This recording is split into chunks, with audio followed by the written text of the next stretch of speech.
আবারও অনিশ্চয়তায় হরমুজ খোলার আশা। এ নিয়ে দ্বন্দ্ব কাটেনি ইরান আমেরিকার।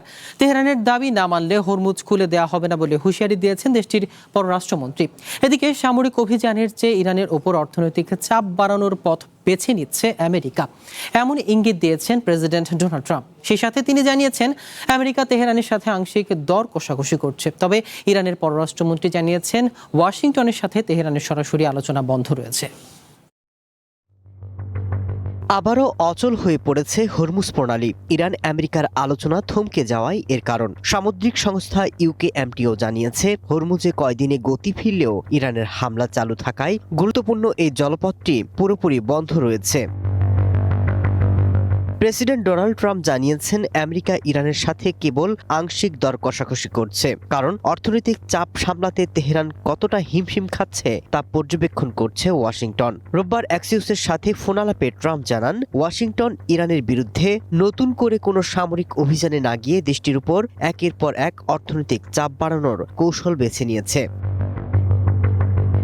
ইরানের সর্বোচ্চ জাতীয় নিরাপত্তা পরিষদের প্রধান মোহাম্মদ বাগের জোলখাদার বেশ কয়েকটি শর্তের কথা তুলে ধরেছিলেন। ওমান এবং ইরান চুক্তি এগিয়ে নিতে আমেরিকাকে সব শর্ত মেনে চলার দাবিও জানান তিনি। এবার ইরানের পররাষ্ট্রমন্ত্রী আব্বাস আরাকচিও আবারও স্পষ্ট করেন তেহরানের শর্ত পূরণ না হলে খুলবে না হরমুজের পথ।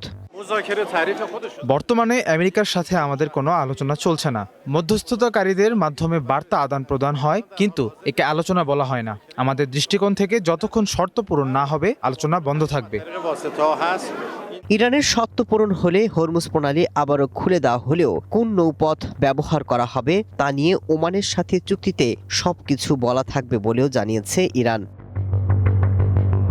আন্তর্জাতিক সম্পর্ক এবং মধ্যপ্রাচ্যের ভূরাজনৈতিক বিশেষজ্ঞ তিত্রা পারিসি মনে করছেন হরমুজ প্রণালী আবারও খুলে দিতে ইরানের শর্ত এবং ট্রাম্পের অপেক্ষা করো এবং দেখো নীতি উভয় মূলত দর কষাকষির সাধারণ কৌশল। এই অবস্থানগুলো কোনোভাবে চূড়ান্ত চুক্তির সম্ভাবনাকে নাকচ করে দেয় না।